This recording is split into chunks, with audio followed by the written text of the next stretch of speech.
우리 아버지 하나님의 거룩한 자녀 여러분, 지난 한 주일 동안 주님의 은혜 가운데 평안하셨습니까? 하나님께서 온 세상을 만드실 때에 만드신 목적이 있습니다. 누구를 위해서 만드셨는가? 당신 자신을 위해서 만드신 것이 아니라 여러분과 저를 위하여, 모든 인류를 위하여 만드셨습니다. 그렇기 때문에 우리 하나님께서는 엿새 동안 모든 걸 다 만드시고 맨 마지막으로 사람을 창조하신 것은 정말 놀라운 사랑과 은혜입니다. 부모들이 아이가 태어난 다음에 아이를 위해서 물건들을 준비하는 것이 아니라 모든 것들을 다 준비해 놓고 출산할 장소까지, 의사까지 예약 다 해놓고, 그리고 산실에 들어가서 아기를 낳고 아이가 태어나면 모든 보호 속에 아이들은 무럭무럭 잘 자라나게 됩니다. 하나님께서는 사람들을 위해서 모든 것들을 만드실 때에 매일같이 엿새 동안 하신 말씀이 보시기에 좋았더라, 좋았더라, 좋았더라. 그리고 마지막에는 이 모든 것들을 관리할 수 있는 하나님의 거룩한 모양과 형상대로 지음받은 인간을 지으신다면은 보시기에 심히 좋았더라, 그렇게 말씀하셨습니다. 그리고 하나님께서는 사람들 마음 가운데 어떤 마음을 넣으셨을까요? 여기 전도서 3장 11절에는 하나님이 모든 것을 지으시되 때를 따라 아름답게 하셨고, 모든 걸 다 아름답게 하셨습니다. 모든 것들은 다 아름답게 지으셨다면 사람에게는 무엇을 주셨을까요? 또 사람들에게는 영혼을 사모하는 마음을 주셨느니라. 이 세상에는 모든 사람들 마음 가운데 소원이 내 것은 영원히 살고자 하는, 죽고 싶어 하지 않는 그런 마음이 있습니다. 때때로 우리가 그런 농담하죠. 노인들 가운데 아이고 이제는 늙으면 죽어야 된다. 그런데 그분들에게 가서 이제 연세가 높으시니 살 만큼 사셨으니 돌아갈 때가 안 됐냐 그러면은 아마 겉으로야 동의하실 분이 몇 분 계실지 모르지만 속으로는 괘씸하다고 그렇게 생각할 것입니다. 그런데 여기 예레미야서 2장 13절에 오면은 내 백성이 두 가지 악을 행하였나니 곧 그들이 생수에 근원되는 나를 버린 것과 스스로 웅덩이를 판 것인데 그것은 그 물을 가두지 못할 터진 웅덩이들이니라. 하나님께서는 우리들에게 영혼을 사모하는 마음을 주셔서 하나님께서 때를 따라 아름답게 지은 것을 즐기며 살게 하셨는데, 이 사람들이 무엇을 버렸는가? 생수의 근원 되시는 하나님을 버리고 끊임없이 나오는 생명수로부터 물을 길어 마시는 것이 아니라 터진 웅덩이, 밑 빠진 웅덩이, 거기 가서 물을 찾는다. 얼마나 안타까운 일입니까? 그래서 이번 주에는 우리가 이번 한 주 동안 공부하는 신명기 속의 현대 진리 가운데 그 8번째 시간으로 생명을 선택하라. 우리 앞에 생명이 놓여져 있습니다. 이 생명을 선택하라. 그것이 오늘의 주제인데, 창세기 2장 8절에 보시면은 여호와 하나님이 동방의 에덴 동산을 창설하시고 그 지으신 사람을 거기 두시니라. 이 동산 너무나 아름답게 지어졌습니다. 에덴 동산. 우리들이 방문하는 삼육서울병원에는, 삼육의료원 서울병원에는 거기에 에덴 동산이라는 동산이 있습니다. 아주 자그마한 동산인데 참 아름다워요. 봄이 되면 진달래가 피고 너무나 아름답기 때문에 선남 선녀들이 그것을 자주 찾아가고, 저는 결혼식 마치고 폐백을 거기서 했습니다. 에덴 동산에서요. 아름다운 것을 에덴 동산이라고 하는데, 하나님께서 모든 것을 아름답게 지으시고 사람을 거기다 두시고 이 사람을 하여금 마음 가운데 영원한 것을 사모하는 마음을 주시고 영생하게 하셨습니다.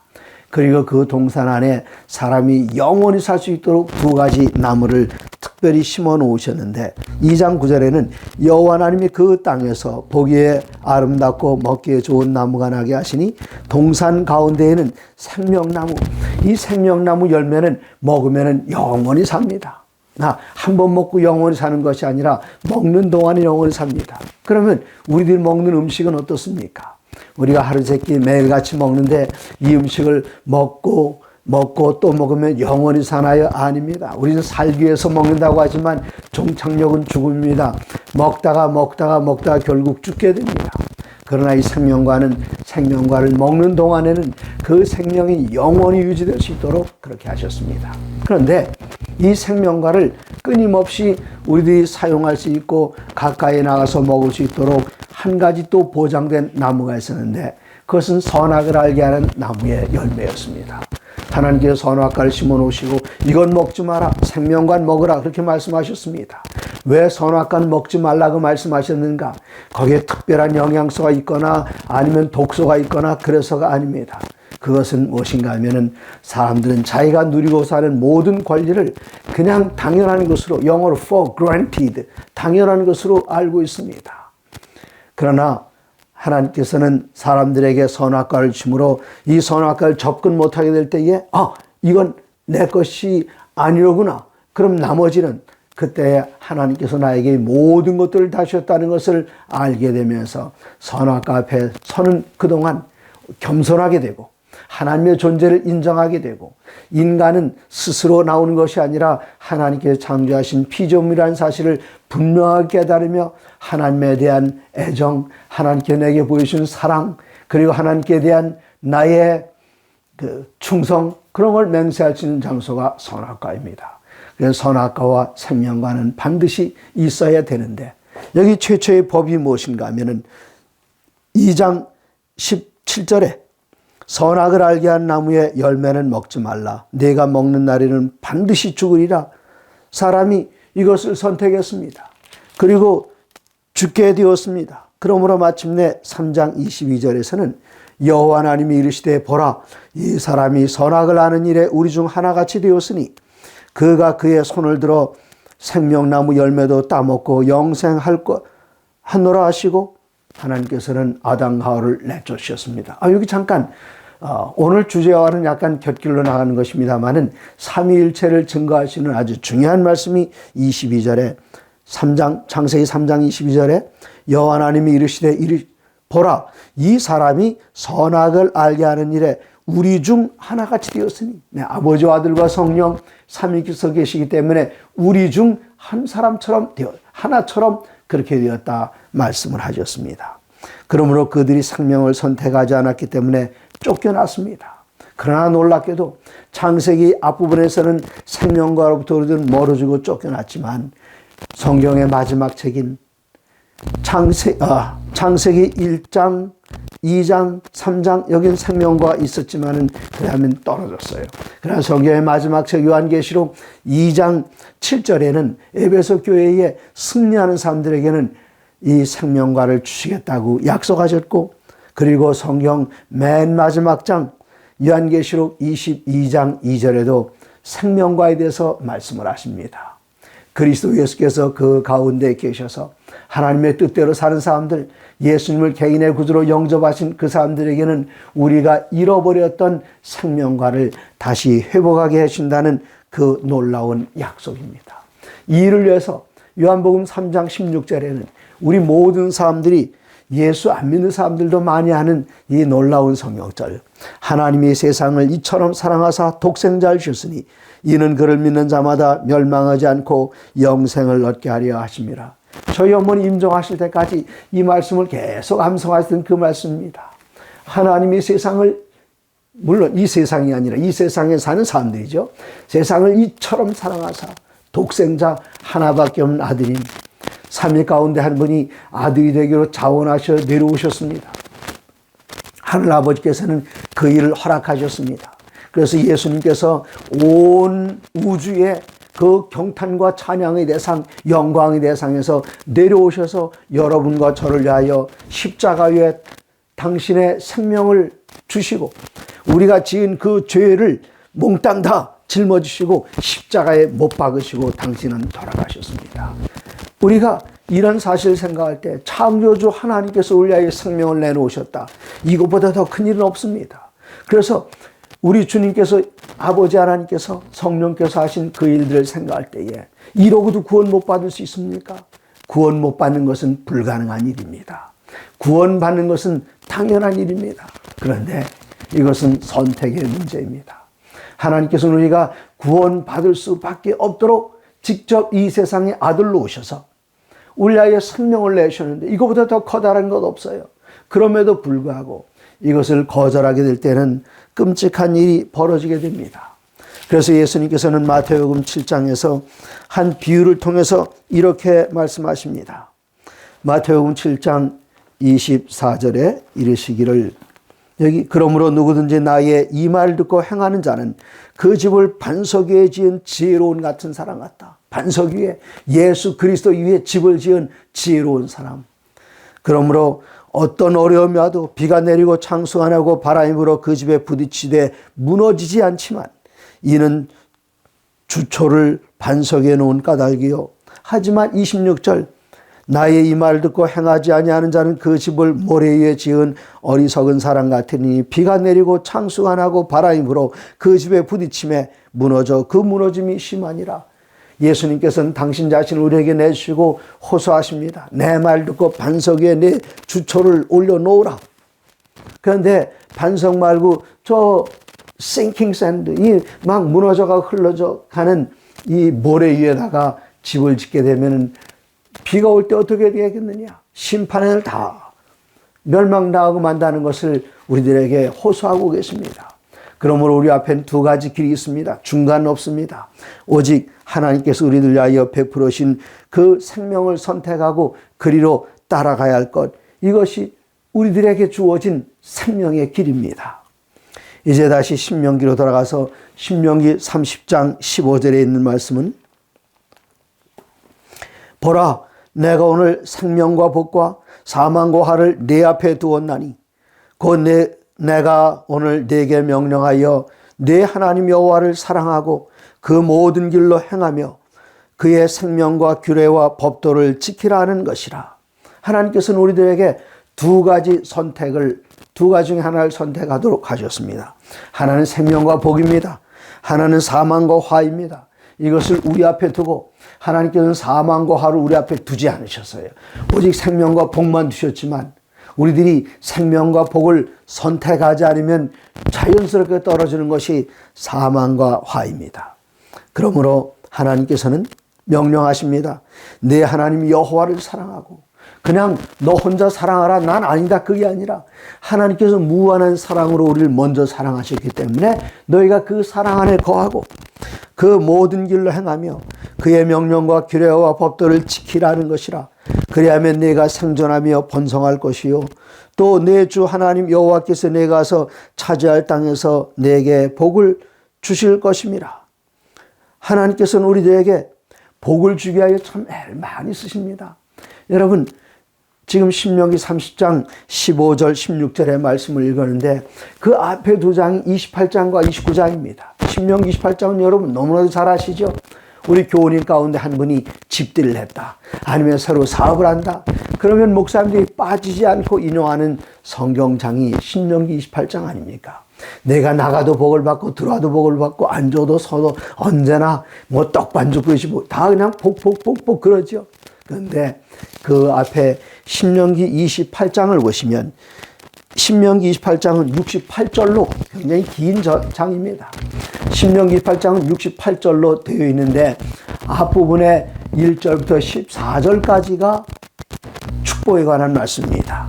그런데 이것은 조건절입니다. 내가 내 하나님 여호와의 말씀을 삼가 듣고 내가 오늘 내게 명령하는 그의 모든 명령을 지켜 행하면 하면, 네, if로 시작되는 가정법이라고 중고등학교 다닐 때 영문학 시간에 배우셨죠?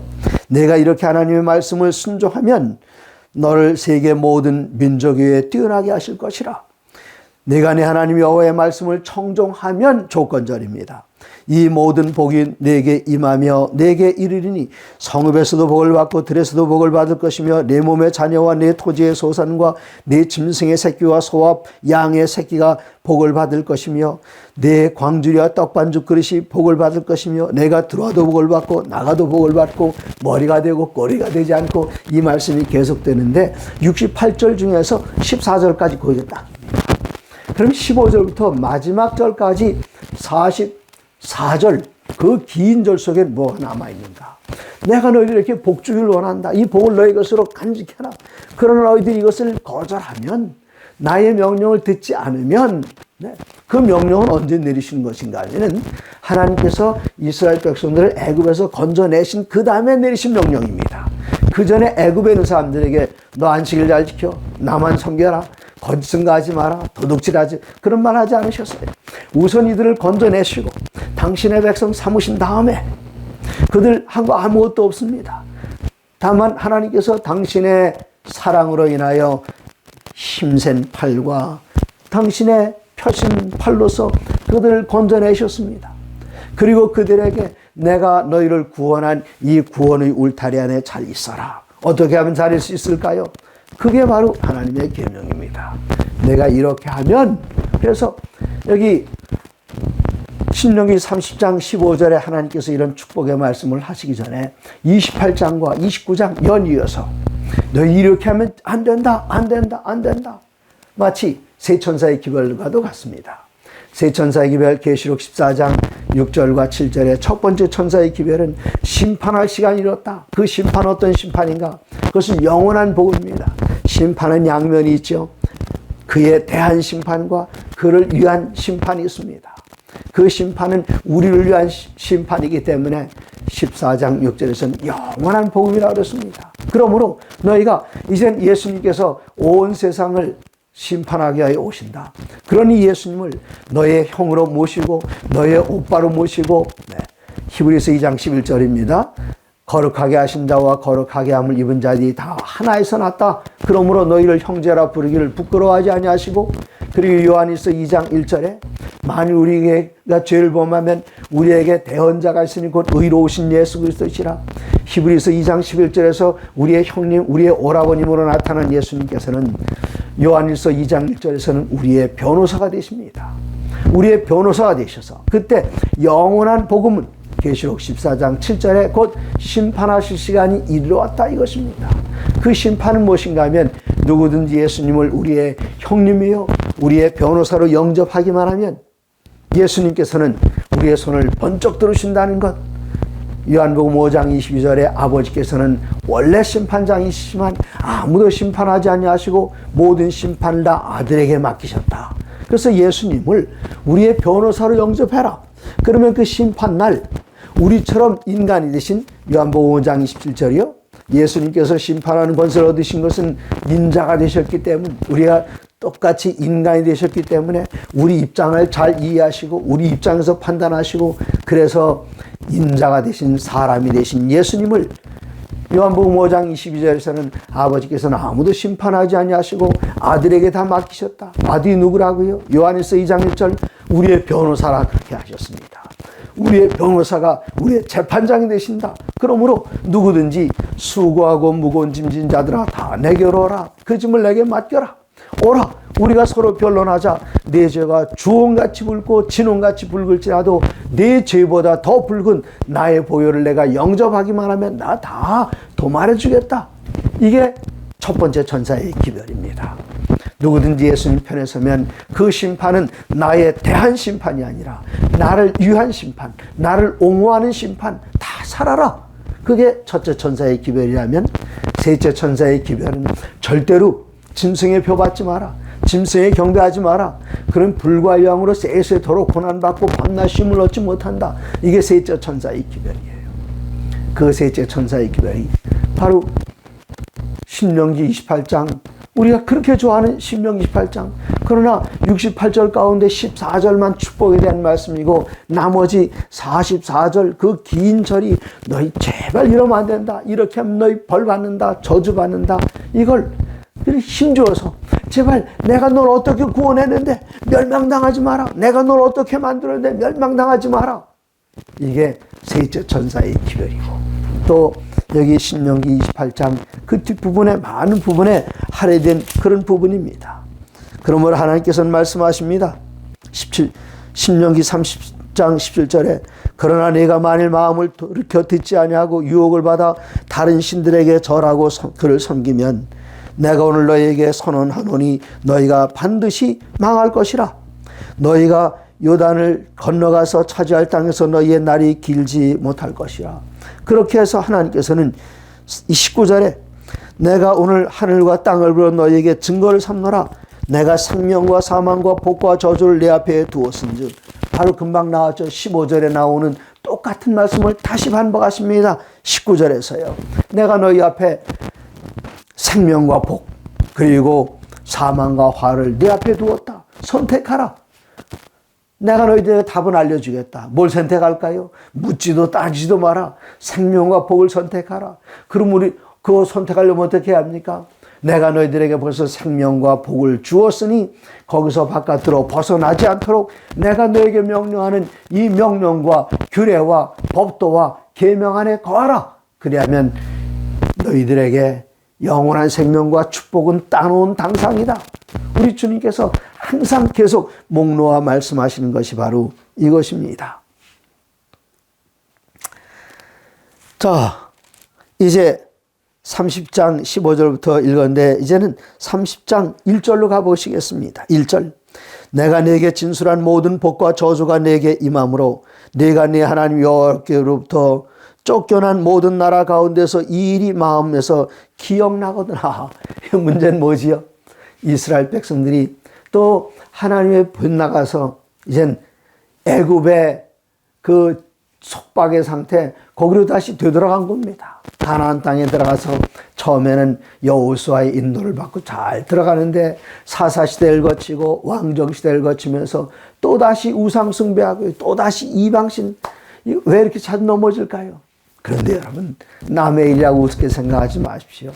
옛날 고대 이스라엘 백성들이 자주 넘어졌던 그러한 실수를 우리들도 오늘날 하고 있단 말입니다.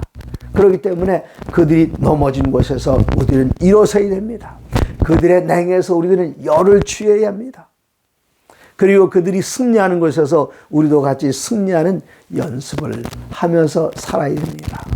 이스라엘 백성들이 마침내 하나님을 거역하고 이방신 섬기고 우상을 섬길 때에 기원전 722년에 북방 이스라엘은 아수르에게 완전히 멸망당했습니다.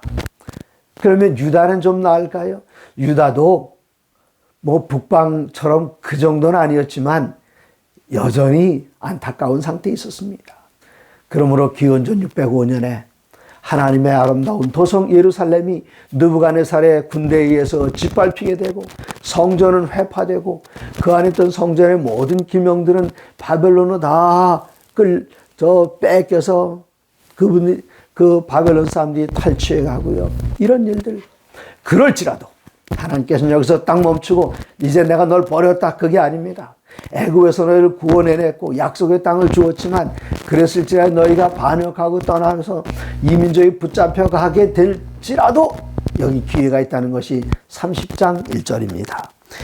내가 네게 진술한 모든 복과 저주가 네게 임함으로 내가 네 하나님 여호와로부터 쫓겨난 모든 나라 가운데서 이 일이 마음에서 기억나거든 너와 네 자손이 네 하나님 여호와께로 돌아와 내가 오늘 네게 명령한 것을 온전히 따라 마음을 다하고 뜻을 다하여 여호와의 말씀을 청종하면 어떻게 될까요?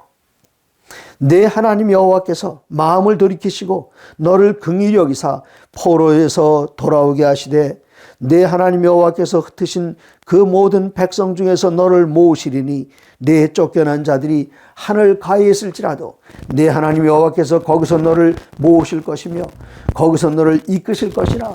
애굽에서 너희를 한번 구원해내지 않았느냐? 너희들이 다시 종이 된다 할지라도 다시 이 말씀을 기억하고 내 앞으로 돌아오기만 하면 너희들이 아무리 먼 곳에 있어도 내가 그곳에 가서 너희를 건져내리라. 그 약속의 말씀.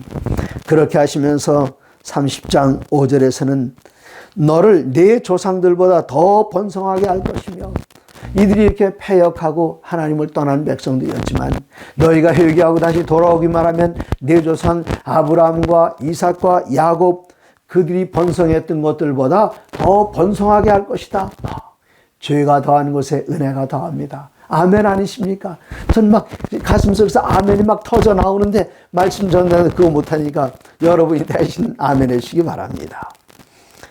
그리고 하나님께서는 계속해서 여기 6절 보시면 내 하나님 여호와께서 네 마음과 내 자손의 마음에 할례를 베푸사 너로 마음을 다하며 뜻을 다하여 내 하나님 여호와를 사랑하게 하사.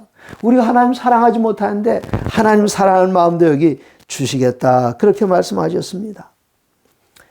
너로 생명을 얻게 하실 것이며 내 하나님 여호와께서 내 적군과 너를 미워하고 핍박하던 자에게 이 모든 저주를 내리게 하시리니. 이거 정말 너무나도 감사한 말씀입니다. 이럴 때 우리들은 누구 생각이 납니까? 누가복음 15장이 생각납니다. 누가복음 15장에 여기 아들이 둘이 있었지요.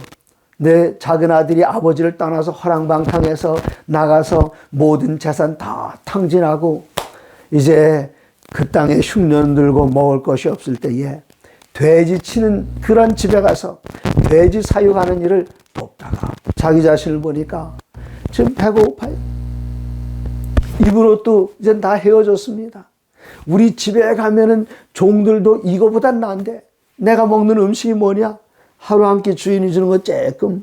그래서 돼지들이 먹다 남긴 그 쥐엄나무 열매를 돼지 눈치 보면서 먹는 이거 인격에서 돈격으로 떨어졌구나. 안 되겠다. 아버지의 집이 기억나게 하는 것. 아버지의 집이 기억나게 하는 요인은 무엇입니까? 자기 자신의 그 형편 때문에 아버지의 집이 기억나는 것이 아니라 내가 이렇게라도 돌아가면 아버지께서 나를 받아주시려 하는 아버지 사랑에 대한 확실한 믿음이 그로 하여금 일어서서 가게 하는 것입니다. 그런 아버지가 이런 아버지였다. 너 뭐 이 모양으로 돌아왔냐? 나갈 때 어떻게 하고 나갔어? 너 그때 얼마 가져갔지? 본전은 어떻게 됐냐? 그런 다음에 그 아버지에게 돌아가겠습니까? 절대로 안 돌아갑니다. 아버지의 무한한 사랑에 대한 강력한 확신과 믿음이 그로 하여금 일어서서 아버지에게로 돌아가게 했던 것입니다. 그래서 하나님께서는 말씀하십니다. 내가 강한 손과 편팔로 너희를 종되었던 애굽에서 건져냈다. 그리고 다시는 그 종의 상태로 돌아가지 않게 해서 너에게 계명을 주었다. 그런데 이 백성이 하나님의 계명에 떠나서 종이 됐지요. 가나안 땅에 들어가서 이방신 섬기고 저 이스라엘 백성들은 왓수리에 의해서 그리고 유다 민족은 저 바벨론에서 완전히 만신창하게 되지 않았습니까? 그럴지라도 너희들이 나를 기억하고 이 계명 안에 다시 돌아오기만 하면 내가 너를 건지고 너희를 공격했던 그 민족을 저주할 것이라 약속해 주셨습니다. 그러므로 여러분 한번 넘어졌다고 해서 좌절하지 마시고 이 예수님, 이 하나님을 믿고 당당하게 일어서서 하나님의 사랑을 주장하시기 바랍니다. 우리 주님께서는 우리가 정말 뻔뻔스러워서 가지 못할 것 같아도 돌아오기만 하면은 천사들 앞에 자랑하십니다. 내가 이들을 위하여 흘린 피가 헛되지 않았다. 봐라, 돌아온다. 우리 주님의 기쁨이십니다. 우리 주님을 하여금 천사들 앞에 자랑하실 수 있도록 우리가 아직도 버리지 못한 죄가 있다면 이제는 일어서서 주님께로 돌아가리라. 여러분 당당하게 일어서서 주님 앞으로 나오시기를 간절히 바랍니다. 그런데 어떤 사람은 핑계대면 계명은 이건 너무나 무거워서 못 지킨다. 그런 사람들이 있어요. 누가 그렇습니까? 종교 지도자들이 그렇게 이야기합니다. 대부분. 네. 종교 지도자들 물론 재림교회 지도자들은 아니죠. 그들은 뭐라고 말하는가 하면 십계명 이건 십자가 다 앞에 있고 그건 너무나 무거워서 우리 못 지키고 근데 하나님께서는 뭐라고 하시는지 신명기 30장 11절에서 보십시오. 내가 오늘 내게 명령한 이 명령은 내게 어려운 것도 아니요 먼 것도 아니라 하늘에 있는 것이 아니니 네가 이르기를 누가 우리를 위하여 하늘에 올라가 그의 명령을 우리에게로 가지고 와서 우리에게 들려 행하게 하라 할 것이 아니요 이것이 바다 밖에 있는 것이 아니니 내가 이르기를 누가 우리를 위하여 바다를 건너가서 그의 명령을 우리에게로 가지고 와서 우리에게 들려 행하게 하려 할 것도 아니라. 그럼 그 명령이 어디에 있는가? 14절입니다. 오직 그 말씀이 내게 매우 가까워서 내 입에 있으며 내 마음에 있은즉 내가 이를 행할 수 있느니라. 우리가 하나님의 계명이 돌에 있으면 멀리 있지만 하나님의 계명이 우리의 마음에 새겨지고 우리들의 생각에 새겨진다면 멀리 있는 것이 아니라 내 안에 들어와 있으니 하나님의 계명을 지키는 것이 힘들고 어려운 것이 아닙니다. 여러분 생각해 보십시오. 자, 첫 번째 계명 나 외에 다른 신을 내게 하지 말지니라. 그거 사랑하는 남편이 아내에게 여보 딴 남자에게 눈 돌리지 말아요. 그럴 일 절대로 없지요. 첫 번째 계명 뭐가 어렵습니까? 두 번째 계명 우상 만드는 거 이거 하나도 어려울 거 없습니다. 세 번째 계명 망령되이 일컫지 마라. 구원받은 우리들 입에서 나오는 건 오직 찬양밖에 없지 않습니까? 내 부모를 공경하라. 살인하지 말라. 어떻게 살인합니까? 네. 내 이웃을 내 몸같이 사랑해야 되는데요. 네. 도둑질하지 말라. 하나님께서 모든 걸 다 공급해 주시는데 뭘 남의 것 탐내거나 훔쳐올 일이 전혀 없습니다. 그런데 문제는 뭔가 하면 네 번째 안식일 계명입니다. 안식일 계명 왜요? 이 사단은 여러 가지 계명 가운데 하나님께서 우리를 창조해 주신 그 기념일, 우리를 다시 구원해 주신 그 기념일, 이것을 아주 증오하고 싫어합니다. 그래서 10가지 계명 가운데 네 번째 계명만 공격하고 이 네 번째 계명 하나를 공격하기 위해서 10계명이 다 폐했다고 그렇게 거짓말하고 있습니다. 자, 이제는 결론적으로 말해서 맨 마지막 그 얘기는 무엇인가 하면은 우리 하나님께서는 신명기 32장 39절입니다.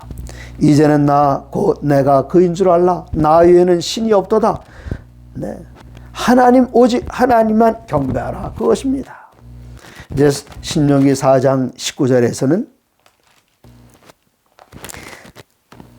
또 그리하여 내가 하늘을 향하여 눈을 들어 해와 달과 별들 하늘에 있는 모든 천체 곧 너희 하나님 여호와께서 천하 만민을 위하여 배정하신 것을 보고 미혹하여 그것에게 경배하며 섬기지 말라. 하나님께서 우리를 위하여 지으신 그 아름다운 천연계, 아니 거기 가서 경배하며 절하는 이런 거 절대로 하지 마라. 하나님께서는 이야기하십니다. 결국은 무엇인가 하면 우리 앞에 생명과 사망이 있는데 생명을 선택하는 것은 무엇인가? 우리 주님 앞에 들어가서 우리 주님께서 우리들에게 주신 명령대로 사는 것이고, 또 사망을 선택하는 것은 무엇인가? 여기 두 가지 세력이 있습니다. 하나는 생명을 대표하신 하나님이 계시고 하나는 사단을 대표하는 불법이 있습니다. 불법으로 떨어지게 되면 우리는 하나님으로부터 멀어지게 됩니다. 그러나 불법으로부터 멀어지게 되면 우리는 하나님께 가까이 나가게 됩니다.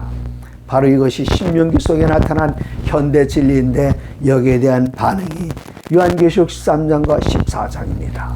계시록 13장에 보면은 첫 번째 짐승과 두 번째 짐승이 있죠. 그 첫 번째 짐승을 향하여 경배하라. 그 명령 누가 내리는가 하면은 이 마지막 때 두 번째 짐승이 첫 번째 짐승을 위하여 우상을 만들고 첫 번째 짐승을 위하여 경배하게 하고 그 우상에 경배하게 하고 또 그 우상 그 짐승의 표를 받게 하고 누구든지 그 짐승의 표를 받지 않은 사람에게는 매매를 하지 못하게 하고 그리고 짐승에게 경배하지 아니한 자는 몇인이 다 죽이게 하는 그런 일들이 있을 것을 이야기합니다. 그러나 요한계시록 14장에 나오는 세 천사의 기별, 첫째 천사의 기별입니다. 또 보니 다른 천사가 공중에 날아가는데 땅에 거하는 자들 곧 여러 나라와 족속과 백성과 방언에게 전할 영원한 복음을 가졌더라. 복음의 내용이 14장 7절에 그가 큰 음성으로 가로되 하나님을 두려워하며 그에게 영광을 돌리라. 이는 그의 심판하실 시간이 이렇음이니 하늘과 땅과 바다와 물들의 근원을 마신 이를 경배하라 하더라. 그래서 창조주를 경배하라. 우리를 구속하신 하나님을 경배하라. 그러나 셋째 천사의 기별은 무엇입니까? 셋째 천사의 기별은 그때에 이 세상에 창세 이후로 죽임을 당한 어린 양의 농명책에 생명책에 농명되지 못한 사람들은 다 짐승에 경배한다 그랬습니다. 경배하지 않은 몇인이 다 죽이게 한다고 계시록 13장 15절에 있습니다. 그럴 때 하나님께서는 제발 짐승에 경배하지 마라. 제발 짐승의 표 받지 마라. 그렇게 되면 불과 양으로 세세토록 고난받고 밤낮 쉼을 얻지 못한다. 그러므로 창조주를 경배하라. 그리고 너희들이 한번 넘어졌을 때 내가 너를 다시 구속하지 않았느냐? 나의 피로 너희를 사지 않았느냐? 그러니 창조의 기념 그리고 구속의 기념 그 안식일 그리고 계명 안에 거하라. 그래야만 너희가 생명을 얻을 것이라. 이것이 우리들에게 주시는 오늘의 기별입니다. 생명을 선택하라. 내가 너를 구원하기 위해서 내 목숨을 주었다. 나의 피와 땀과 눈물을 주었다. 멸망받는 것은 불가능하게 만들어 놓으셨는데 우리가 굳이 멸망을 선택한다면 하나님께서는 도리가 없으십니다. 나의 선택 하나님께서 존중하시기 때문에. 그러므로 사랑하는 여러분, 이제 하나님께서 우리들에게 생명과 복을 우리 앞에 놓으셨습니다. 우리는 이미 그리스도 예수의 보혈로 구원받았습니다. 이 구원 안에 든든하게 거하기 위해서 바깥으로 나가지 않도록 하나님께 주신 거룩한 말씀과 계명과 증거 안에 거하셔서 하나님께 기쁨을 드리시고 우리 주님께서 온 세상 앞에서 온 우주 앞에서 천사들 앞에서 내가 그들을 위하여 피 흘리기를 잘하지 아니하느냐 할 때에 온 우주가 아멘 할렐루야 할 수 있도록 우리가 주님과 함께 구원의 생명으로 협력하시기를 간절히 바랍니다.